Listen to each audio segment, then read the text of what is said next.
Hello lovely fairy tale friends, and welcome to my new video. Today I'm going to read for you The Goose Girl from the Grimms. I hope you enjoy it and subscribe my channel.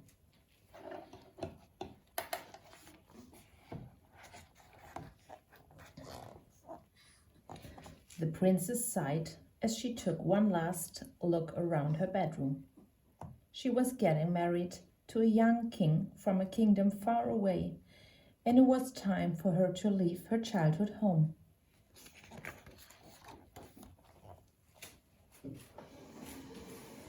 Outside, a maid was already sitting astride a sturdy brown mare, and the queen was saddling up her silver stallion, Falada, for the princess to ride. Putting on a brave smile, the princess went downstairs.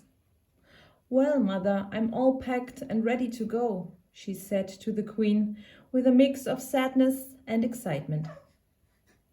The queen kissed her daughter on the forehead. "Go safely," she told her. "Stay with Falada and he will look after you." "I will," said the princess tearfully, and she climbed onto the horse. Falada was no ordinary horse. He was noble and dignified, and when there was something important to be said, he could talk. The queen trusted him above any of her advisers. She stroked his velvety nose and whispered in his ear, "Please take care of the princess for me." The horse bowed his head and answered softly, "I will, Your Majesty." Then he proudly tossed his mane and they set off. As they rode away, the princess turned and waved. "Goodbye, mother," she called. She kept on waving until the castle disappeared into the distance. Then she turned to gaze at the road ahead and began to daydream about the new life that was waiting for her. After a few miles, they came to a stream. The water looked cool and refreshing, so the princess asked the maid, "Please, could you get me a drink of water from that stream?" But the maid didn't budge. "If you want a drink, you can get it yourself," she snapped. "I didn't ask to be your maid." The princess was shocked. No maid had ever been so rude to her. But she didn't want to argue, so she jumped down from Falada and went to the stream to drink. She leaned over to scoop up some water, but she lost her balance and fell into the stream with a splash. She watched in dismay as her gold crown was swept away.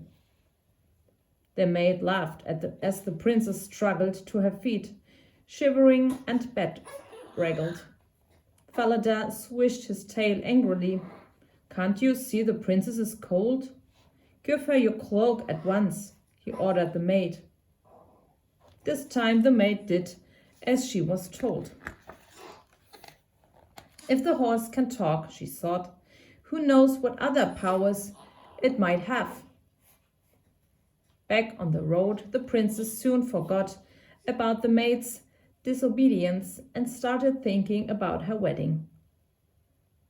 After a while, they came to another stream.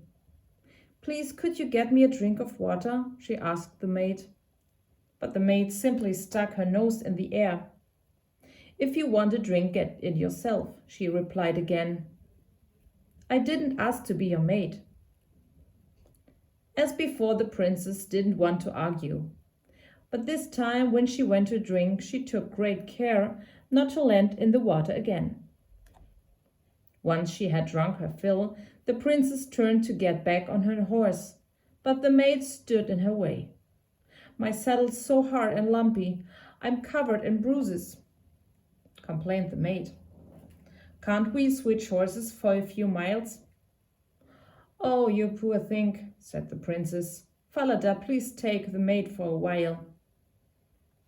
The stallion snorted uneasily as the maid yanked his mane and heaved herself onto his saddle, but he did as the princess asked. They rode on all day along winding rivers, up steep, rocky mountains, and through shady forests. The sun was beginning to set when they finally arrived at the king's palace. The king and an excited crowd of courtiers rushed out to greet them. The princess had lost her crown, her hair was a mess, and she was still wearing the maid's tatty brown cloak. Riding high on Falada and wearing a haughty expression, the maid looked far more majestic. The royal party gathered around the maid, thinking she was the king's bride. Sweeping her up in his arms, the king carried her inside. The real princess tried to follow them, but she was stopped by a guard. "Please let me in. There's been a silly mistake," she told him. "I'm the princess. That girl with the king is only a maid." "You should see the state you're in," said the guard mockingly. "You're obviously no princess." And he stubbornly refused to let her through. Meanwhile, the maid was led to an elegant banqueting hall where the table was laid with a sumptuous meal. "This is the life," she thought smugly, as she took her seat. "I never wanted to be a servant, and now these people think I'm a princess." Sitting opposite her, the king was puzzled. She didn't look much like a princess to him, but he pushed his doubts aside. She must just be tired after her long journey, he thought. After dinner, a band began to play, and the king took the maid by the hand for a dance. While the other guests twirled gracefully around the room, she jigged and hopped from one foot to the other. "She's rather ungainly for a princess," he thought. "But maybe that's the way they dance where she comes from." When the music stopped, they went out onto the balcony for some air. Below them, the palace gardens were bathed in pale moonlight, and the stars twinkled brightly above. It should have been a magical evening, but the king felt uneasy somehow. Then he caught sight of the real princess, who was standing at the stable door stroking Falada's mane. "Isn't that the girl who rode her with you?" he asked the maid. "Would you like me to send someone down to show her to the servants' sleeping quarters?" "Oh no, she's just a peasant. I brought her along to carry my bags," said the maid. "I don't know why she's still hanging around. Perhaps you could give her some work digging the fields to keep her out of the way. I mean busy."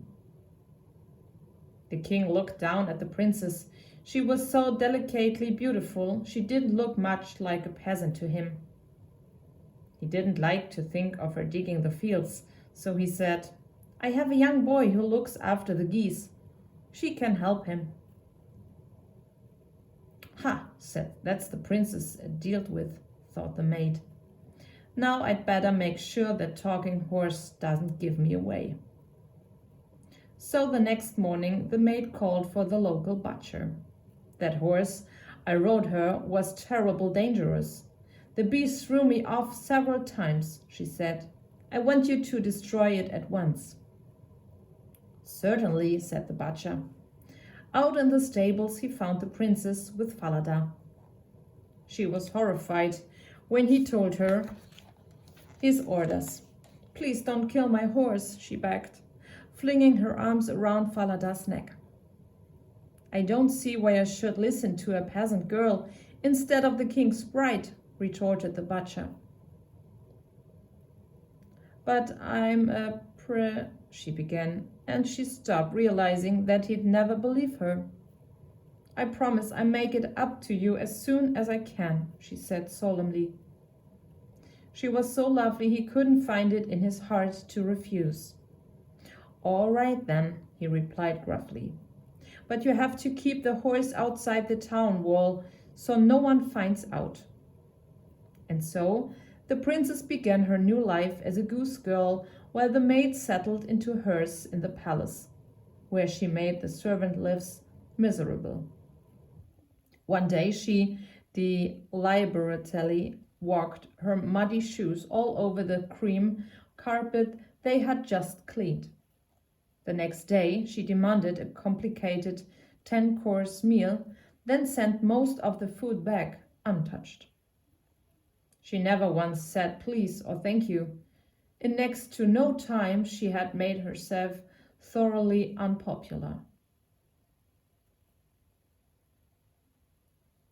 The princess decided to stay out of the maid's way until she could prove who she really was.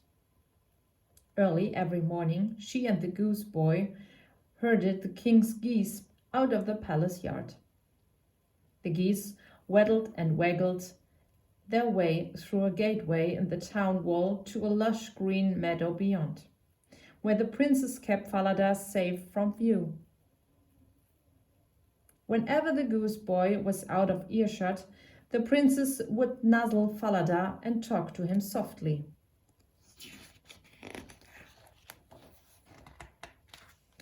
"This is no life for us, Falada," she said to him one morning. "You should be galloping free, not hiding out here, and I should be planning my wedding to the king."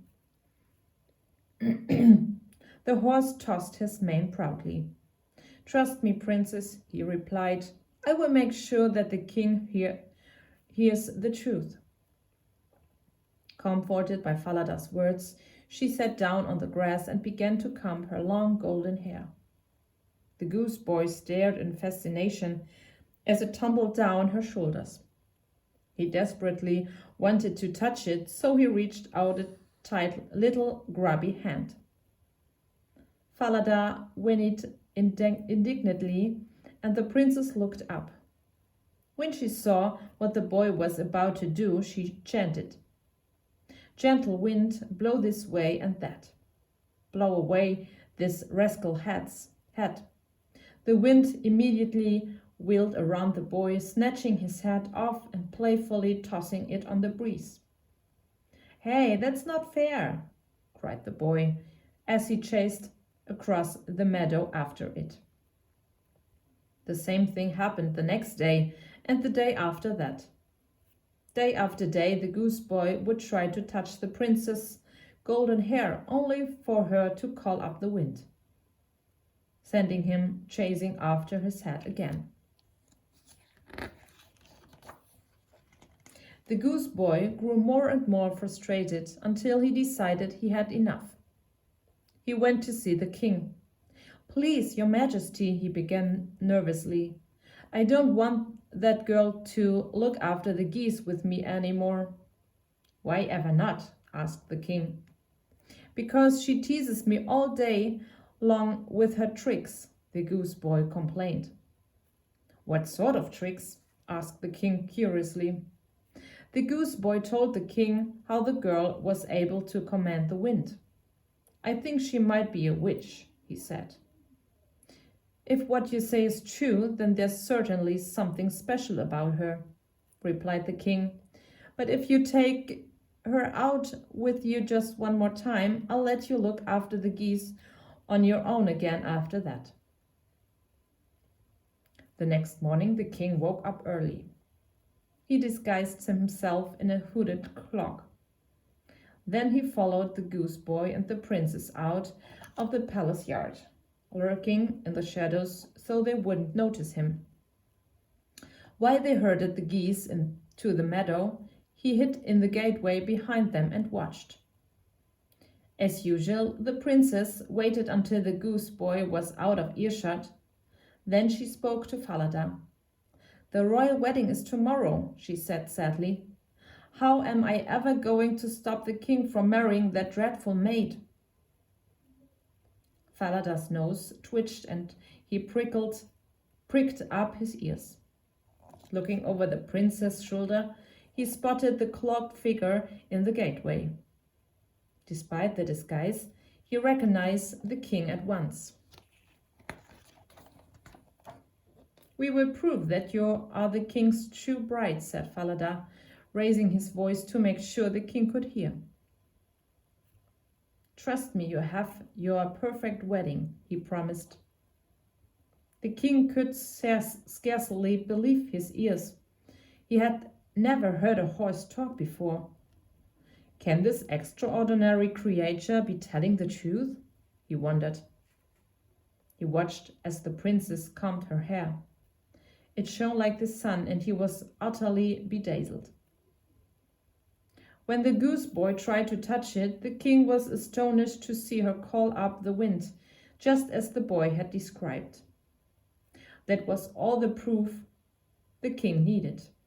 No ordinary peasant can command the wind. She must be my true bride, he thought, and he hurried home, determined to put things right.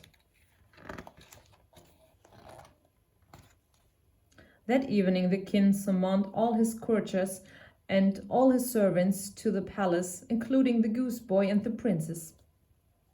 When everyone had gathered in the throne room, he announced that he had a curious tale to tell.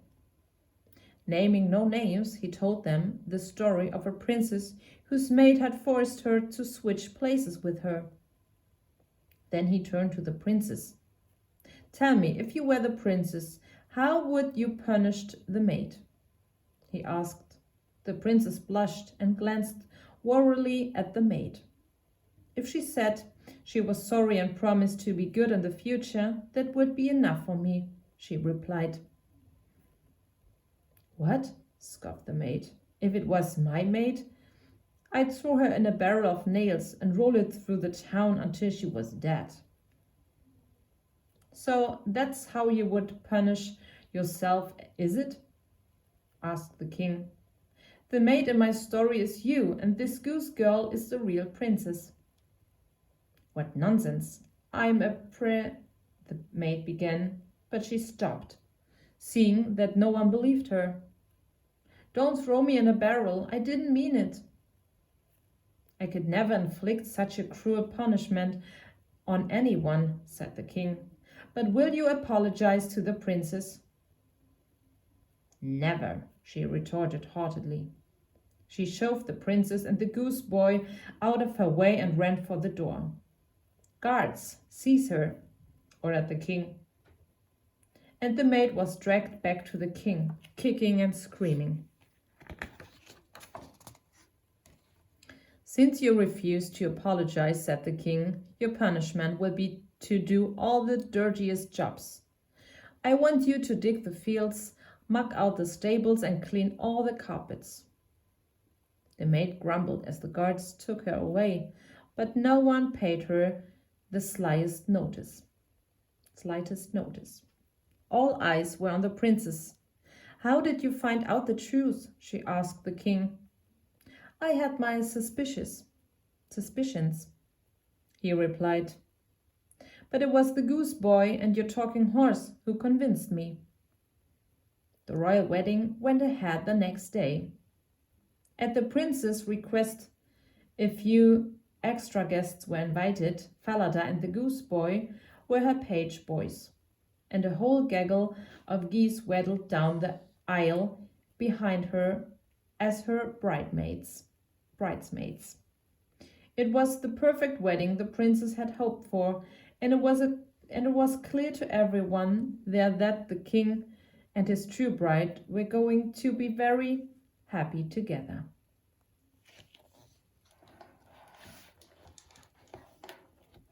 I hope you liked the video and subscribe my channel. See you next time.